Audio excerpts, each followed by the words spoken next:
बातम्यांचा वेगवान आढावा। उद्यापासून पुण्यामधलं जैन बोर्डिंग हे पुन्हा एकदा सुरू होत आहे। जैन बोर्डिंग संस्थेच्या जमीन विक्रीचा करार 2 दिवसांपूर्वी रद्द करण्यात आला आणि यानंतर जैन बोर्डिंग हे पुन्हा एकदा सुरू होण्याचा मार्ग मोकळा झालाय। अखेर मुरलीधर मोहोळ आणि रवींद्र धंगेकर यांच्या वादाच्या नंतर जैन बोर्डिंग हे पुन्हा एकदा उद्यापासून सुरू होत आहे। नागपूरमधल्या कंत्राटदारांनी हिवाळी अधिवेशनासाठीचं काम करायला स्पष्टपणे नकार दिलाय। मागच्या वर्षीचेच थकलेले पैसे आधी द्या आणि तरच आम्ही नवीन कामांना सुरुवात करू असा अल्टिमेटम सार्वजनिक बांधकाम विभागाला देण्यात आला। विधिमंडळाचं हिवाळी अधिवेशन येत्या 8 डिसेंबर पासून सुरू होणार आहे आणि याच अनुषंगाने सार्वजनिक बांधकाम विभागाने विधान भवनासह नागपूरमधल्या मंत्र्यांचे निवास असलेले रवी भवन, नाग भवन तसंच आमदार निवासाच्या इमारतींमध्ये डागडुजीसाठी तब्बल 94 कोटी रुपयांचं काम प्रस्तावित केलंय। मात्र हिवाळी अधिवेशनाच्या काळामधील कामांचं गेल्या वर्षीचं 78 कोटी रुपयांचं बिल अद्यापही शासनाकडे प्रलंबित आहे। दिवाळीपर्यंत हे थकीत पैसे मिळणार असं आश्वासन खरतर सरकारनं दिलं होतं, मात्र हे पैसे अद्यापही मिळालेले नाही आहेत। विधिमंडळाचे हिवाळी अधिवेशन दरवर्षी नागपुरात होत असते आणि यंदाही 8 डिसेंबर पासून विधिमंडळाचे हिवाळी अधिवेशन होणार आणि त्यासाठी सार्वजनिक बांधकाम विभाग असेल किंवा शासनाकडून वेगवेगळे जे काही सुधारणेचे डागडुजीचे कामं जे आहेत ते केले जातात। रवी भवन, मंत्र्यांच्या बंगल्यांचा परिसर असेल, विधान भवन असेल, नाग भवन असेल, त्या ठिकाणी हे कामं केले जातात। मात्र यंदा कंत्राटदारांचे हजारो कोटी रुपये जे आहेत ते सरकारकडे थकीत आहे। त्यामुळे नागपूर कॉन्ट्रॅक्टर्स असोसिएशनने निर्णय घेतलाय हिवाळी अधिवेशनाशी संबंधित कुठलेही बांधकाम किंवा डागडुजीचे काम ते करणार नाहीत। सरकारकडनं वारंवार आम्हाला फक्त हे आश्वासनच मिळत आहे। मागच्या 1.5-2 वर्षापासून थकीत देयके छोट्या कॉन्ट्रॅक्टर्सची आहेत, मी स्पेशली ती मिळालेली नाही आहे आणि प्रत्येक वेळीच आश्वासन मिळतं की पैसे येणार आहे आणि आतापर्यंत असं वाटत होतं की सीएमनी सुद्धा आम्हाला आश्वासन दिलं होतं की सर्वात पहिले मी लहान कॉन्ट्रॅक्टरचे 100% पेमेंट देणार आहे। त्याच्यामुळे सर्व कॉन्ट्रॅक्टरनी संयम ठेवून दिवाळीपर्यंत वाट पाहिली। टेंडरही निघाले, टेंडर भरले जरी असतील परंतु दिवाळीलाही पैसे मिळाले नाही आणि आजही काही परिस्थिती अशी दिसत नाही आहे, फाईलची काही मूवमेंट नाही आहे। त्याच्यामुळे संघटनेमार्फत सर्व कॉन्ट्रॅक्टरना विचारणा करण्यात आली, ज्यांना ज्यांना कामं मिळाले असतील त्यांनी सर्वांनी होकार दिलेला आहे की जोपर्यंत आम्हाला पैसे मिळत नाही तोपर्यंत आम्ही कामावर बहिष्कार ठेवू। कारण की सीएम साहेबांना भेटल्यानंतर त्यांनी आम्हाला आश्वासन दिलं होतं की तुमचं याआधी मी लगेचच पेमेंट तुमच्या छोट्या कॉन्ट्रॅक्टरच्या आधी पेमेंट करतो। त्या अनुषंगाने प्रत्येक कंत्राटदारांनी टेंडर पण परचेस केले, पण अजूनपर्यंत निधीची काही उपलब्धता झालेली नाही। त्यामुळे बहिष्कार हाच एक मार्ग आमच्यासाठी उरलेला आहे। कोलॅटरल डॅमेज म्हणजे आमच्याकडे पैसे नाही आणि आमच्या पेटी कॉन्ट्रॅक्टरकडे पैसे नाही, लेबर कॉन्ट्रॅक्टरकडे पैसे नाही, अशी परिस्थिती आलेली आहे तेव्हापासून। म्हणून यावेळेस आम्ही काम बंद आंदोलन करणारच आहे। कॅमेरामॅन अतुल हिरडेसह रजत वशिष्ठ, एबीपी माझा, नागपूर।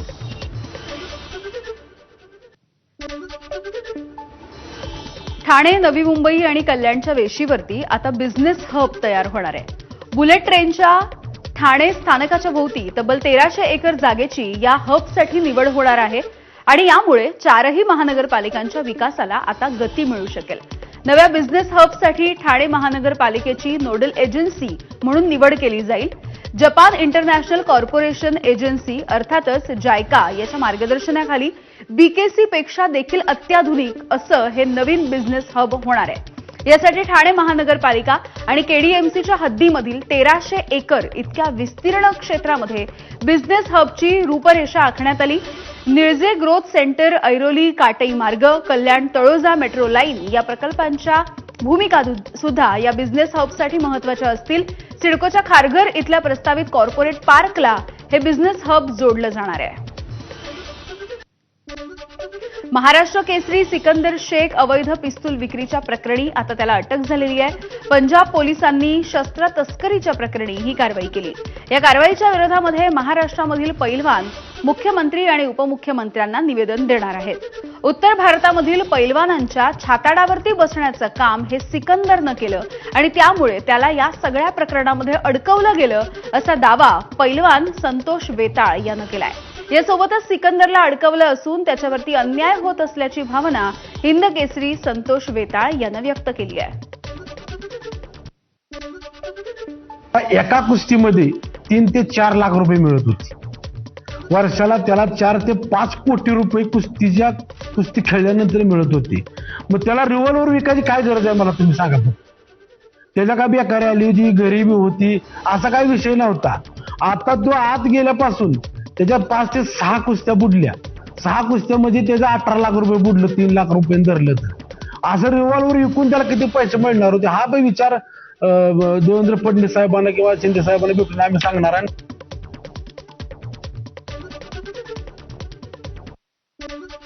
तर कार्तिकी एकादशीच्या निमित्तानं उपमुख्यमंत्री एकनाथ शिंदे यांच्या हस्ते सपत्नीक विठुरायाची शासकीय महापूजा संपन्न झाली आहे. यावेळेला दर्शन रांगेमधील पहिले मानाचे वारकरी दाम्पत्य उपमुख्यमंत्र्यांच्या समवेत या महापूजेमध्ये सहभागी झाले.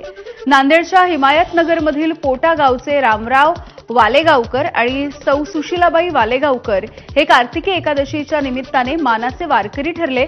मागील 20 वर्षांपासून हे दाम्पत्य वारी करताय. मंदिर समितीच्या वतीनं शिंदेंच्या हस्ते तुळशीची माळ घालून त्यांचा सत्कारही झाला. दरम्यान खासदार श्रीकांत शिंदे देखील पत्नी आणि त्यांच्या मुलासोबत या शासकीय महापूजेच्या वेळेला उपस्थित होते. तर मंत्री भरत गोगावले, जयकुमार गोरे हे देखील यावेळेला उपस्थित होते. यंदा पहिल्यांदाच जिल्हा परिषद शाळेचे 2 शाळकरी मुलं देखील या पूजेमध्ये सहभागी झाली होती. विठ्ठलाची पांडुरंगाची कृपा काहीतरी त्याला आमचं आशीर्वाद भेटला. आम्ही काहीतरी पुण्य आहे म्हणून आम्हाला त्याने जवळ घेतलं, बोललं. आमच्या मनात नव्हतं ना ध्यानात नव्हतं. आम्ही दर्शन घ्यायला आलतो मधामध्ये. पांडुरंगाला म्हणायला बस झालं आता, खूप झालं पाणी, आनंद झाला सगळा. आता पाणी भरपूर कमी पडणार नाही. मग आता थोडं शांत उघडून जावं म्हणायला, पांडुरंगाला उघडून जावं म्हणायला. माऊली जवळ आज आमची 4थी वेळ आहे. ही पण आम्हाला कार्तिकची आम्हाला पूजा करायला भेटली, हे आमचं सौभाग्य आहे माझं आणि सगळ्या आमच्या घरादारांचं. सगळ्यांना त्याचा आशीर्वाद भेटला पाहिजे. तर विठ्ठलाकडे एकच प्रार्थना आहे चरणी की बळीराजाला सुखाचे दिवस आणू दे आणि हा पाऊस बंद होऊ दे. आज कार्तिकी एकादशीच्या निमित्ताने राज्यभरातून आलेल्या शेकडो दिंड्या चंद्रभागेच्या स्नानाच्या नंतर नगर प्रदक्षिणेला बाहेर पडल्यात. टाळ मृदुंग आणि हरिनामाचा जयघोष करत अवघी पंढरी नगरी दुमदुमून गेली आहे. वारकऱ्यांच्या परंपरेनुसार एकादशीला या सर्व दिंड्या नगर प्रदक्षिणा करतात आणि त्यानुसार आज कार्तिकी एकादशीला देखील शेकडो दिंड्यांनी पारंपरिक भजनं म्हणत पंढरपूर शहराची नगर प्रदक्षिणा पार पडली.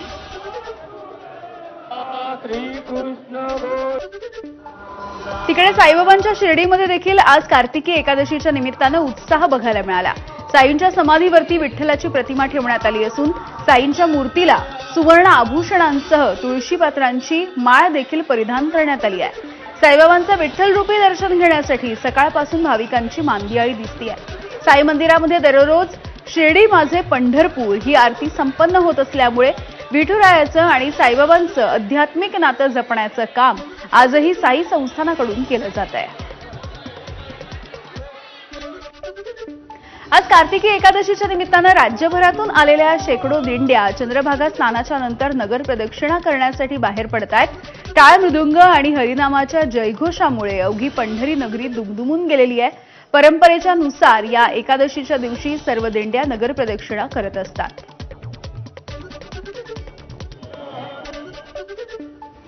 कार्तिकी एकादशी निमित्त सर्व दिंड्या नगर प्रदक्षिणेला रस्त्यावर उतरलेल्या आहेत. चंद्रभागेचं स्नान करून या सर्व दिंड्या पंढरपूरची नगर प्रदक्षिणा करीत असतात आणि या नगर प्रदक्षिणेतून ठरलेल्या प्रमाणात त्यांची भजनं करत हे संपूर्ण नगर प्रदक्षिणा होत असते. ह्यांच्याबरोबर टाळकरी असतील, मृदुंगवाले असतील, ही परंपरा शेकडो वर्षाची आहे आणि त्याच पद्धतीने ही सर्व दिंड्याकरी आता नगर प्रदक्षिणेला निघालेले आहेत आणि ही नगर प्रदक्षिणा पूर्ण होत आता ही परत एकदा आपापल्या मठात जातील. संपूर्ण पंढरपुरात आलेले सर्व वारकरी अशा रीतीने नगर प्रदक्षिणेला बाहेर पडलेले आहेत आणि नगर प्रदक्षिणा पूर्ण करून हे पुन्हा एकदा आपल्या मठात जाणार आहेत. कॅमेरामन आयुक्त कागदीसह सुनील दिवाण, एबीपी माझा, पंढरपूर. रायगडमधल्या दक्षिण काशी म्हणून प्रसिद्ध असलेल्या श्री क्षेत्र हरिहरेश्वर मंदिरामध्ये आजपासून कार्तिकी एकादशीच्या निमित्तानं यात्रेला प्रारंभ झालाय. शेकडो वर्षांची परंपरा असलेल्या या यात्रेमध्ये आज सकाळपासून भाविकांनी मोठी गर्दी केली आहे. परिसरामध्ये भक्तिमय वातावरण देखील निर्माण झालंय. हर हर महादेवच्या जयघोषाने हरिहरेश्वरचा परिसर दुमदुमून गेला आणि या पवित्र दिवशी हरिहरेश्वरमधील मंदिराच्या भोवताली असणाऱ्या चारही डोंगरांना भाविक प्रदक्षिणा घालतात, ज्याला कोस प्रदक्षिणा असं म्हटलं जातं. आणि ही प्रदक्षिणा हा या यात्रेचा मुख्य धार्मिक आणि आध्यात्मिक भाग आहे.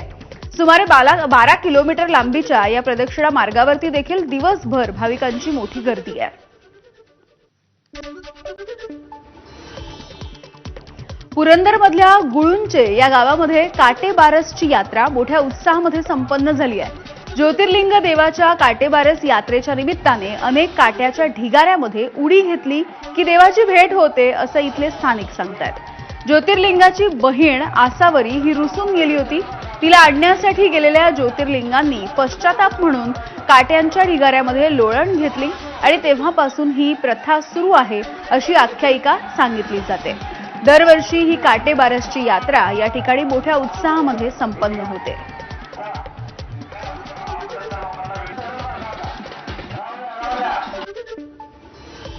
कार्तिकी एकादशीच्या निमित्ताने जळगावमध्ये रथोत्सव पार पडलाय. 153 वर्षांपेक्षा अधिक काळापासून सुरू असलेली रथोत्सवाची परंपरा आज देखील अखंडपणे सुरू आहे. या रथोत्सवाच्या निमित्ताने जळगाव जिल्ह्याचं ग्रामदैवत रामचंद्र यांचं मंदिर आज अगदी पहाटेपासून सुरू झालेलं आहे. प्रभू रामचंद्रांचं दर्शन घेण्यासाठी सकाळपासून भाविकांनी गर्दी केली. राज्यभरामधून भाविक हे प्रभू रामचंद्राच्या दर्शनासाठी या ठिकाणी येत असतात.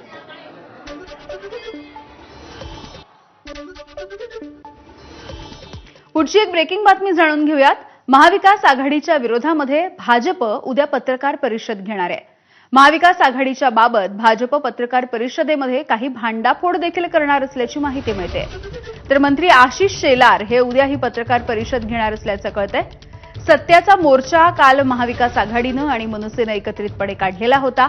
सत्याच्या मोर्चामधून महाविकास आघाडीने भाजपवरती मतचोरीचे आरोप केले होते.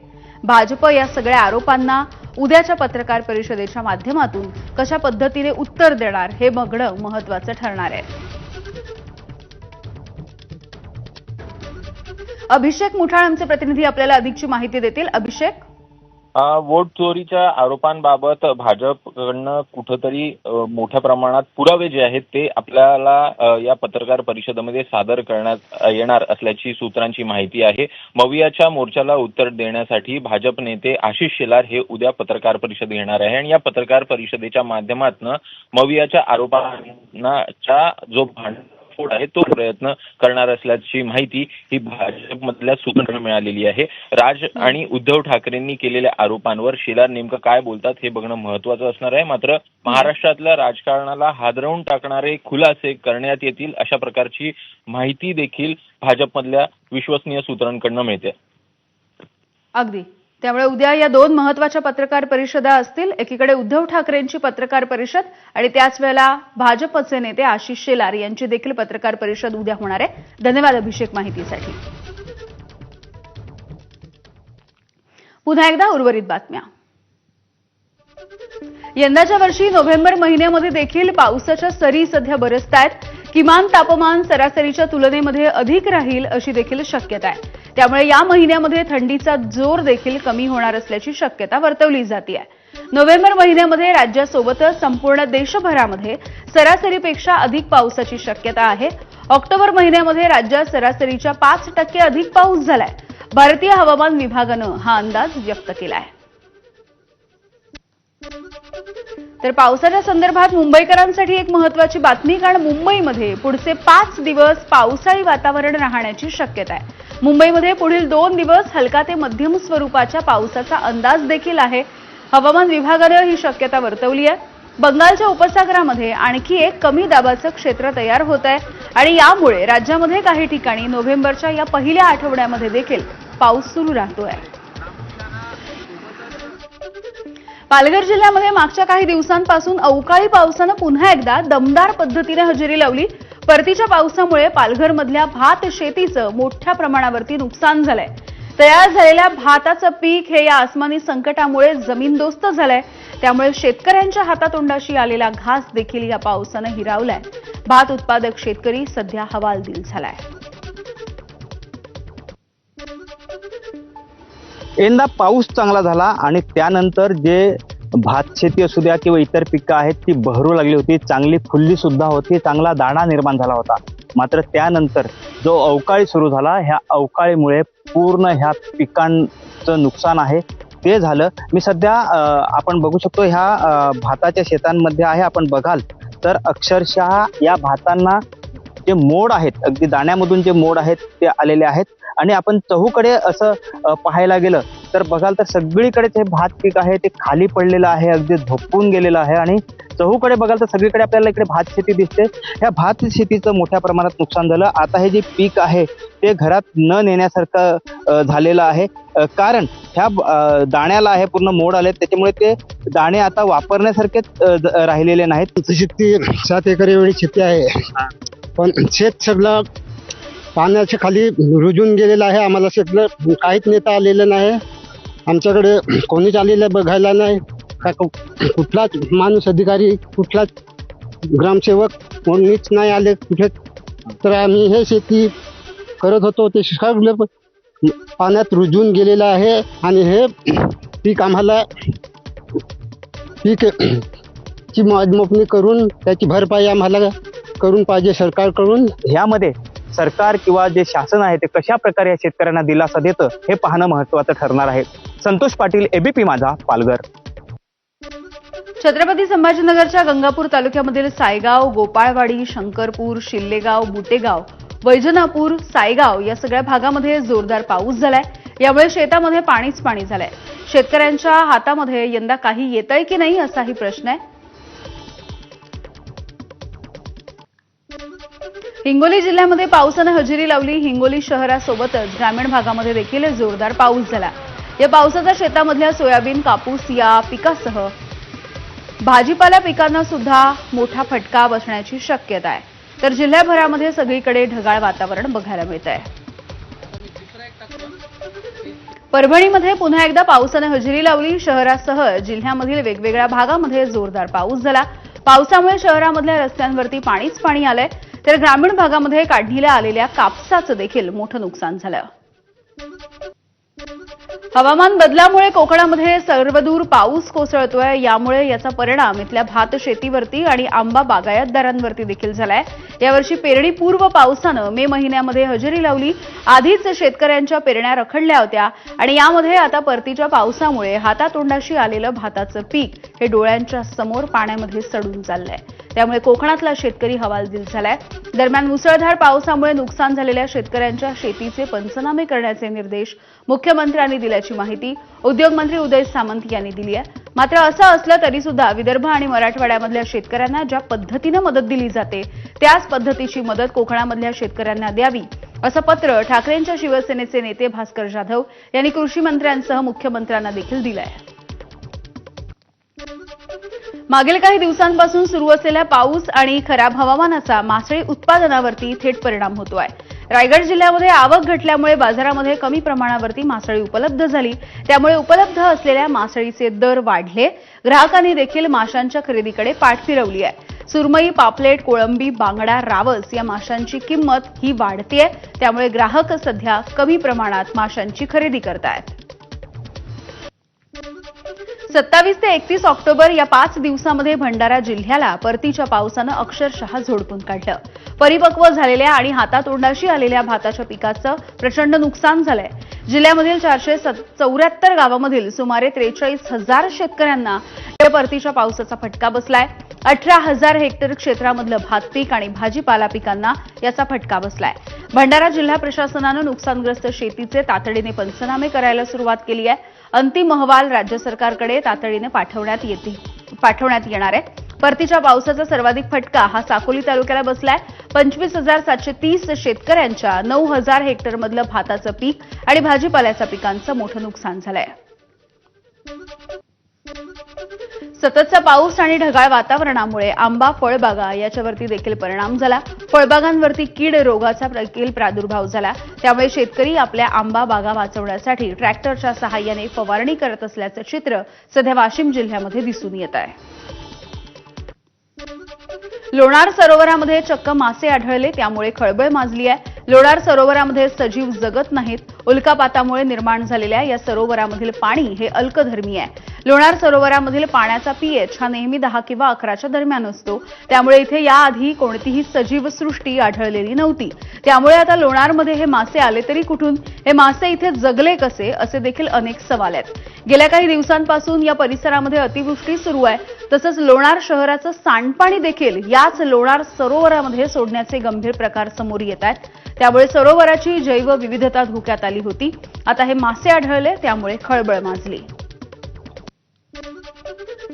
साताऱ्याच्या मलकापूर शहरामध्ये किरकोळ कारणावरून एकावरती धारदार शस्त्रानं हल्ला झालाय. 2 मित्रांमध्ये झालेल्या किरकोळ वादाच्या नंतर सुदर्शन चोरगे या 26 वर्षीय युवकावरती हल्ला झाला. उपचाराच्या दरम्यान याचा मृत्यू झालेला आहे. दरम्यान संशयित आरोपी आदित्य देसाई याला पोलिसांनी ताब्यात घेतलं. भंडाऱ्याच्या तुमसर तालुक्यामधील आष्टी गावामध्ये तुमसर पंचायत समितीचे माजी उपसभापती शिशुपाल गौपाले यांनी एकावरती बंदूक ताणली आहे. लोभी गावातील मूर्तीच्या प्राणप्रतिष्ठा सोहळ्याच्या तयारीच्या अनुषंगानं शिंदेच्या शिवसेनेचे स्थानिक नेते आणि काही शेतकरी हे मध्य प्रदेशामधून आलेल्या महाराजांच्या सोबत चर्चा करत होते. यावेळेला तुमसर पंचायत समितीचे माजी उपसभापती शिशुपाल गौपाले हे तिथे पोहोचले आणि त्यांनी उपस्थितांशी वाद घातला आणि एकावरती बंदूकही रोखली. या प्रकरणी गोबरवाही पोलिसांनी शिशुपाल गौपाले याला अटक केली. तसंच धमकावण्यासाठी वापरण्यात आलेली बंदूक आणि बलेनो कार देखील पोलिसांनी ताब्यात घेतली आहे. नाशिकच्या मालेगावमध्ये लहान मुलांच्या भांडणाच्या कारणावरून जोरदार राडा झालाय. एकाच गल्लीमध्ये राहणाऱ्या 2 गटामध्ये किरकोळ वाद आणि गोळीबार हा हाणामारीपर्यंत देखील पोहोचलाय. मुख्य आरोपीला पोलिसांनी सध्या ताब्यात घेतलाय आणि त्याच्या इतर साथीदारांचा सध्या शोध सुरू आहे. पालघर जिल्ह्यामधील आरोग्य विभागाचा भोंगळ कारभार पुन्हा एकदा चव्हाट्यावर आला. मोखाडा तालुक्यामधील खोडाळा इथे असलेल्या रुग्णालयामध्ये रुग्णांसाठी असलेल्या बेडवरती कुत्रे झोपत असल्याचा धक्कादायक प्रकार समोर आलाय. या घटनेचा व्हिडिओ व्हायरल झाल्याच्या नंतर नागरिकांनी संताप व्यक्त केला. या सगळ्या प्रकारामुळे येणाऱ्या रुग्ण आणि त्यांच्या नातेवाईकांच्या सुरक्षिततेचा प्रश्न देखील निर्माण झालाय. जळगावमध्ये केळ्यांची वाहतूक करणारा ट्रॅक्टर उलटला. या अपघातामध्ये 13 मजूर जखमी झाले. जखमींवरती रुग्णालयामध्ये सध्या उपचार सुरू आहेत. चालकाचं नियंत्रण सुटलं आणि त्यानंतर हा अपघात झालाय.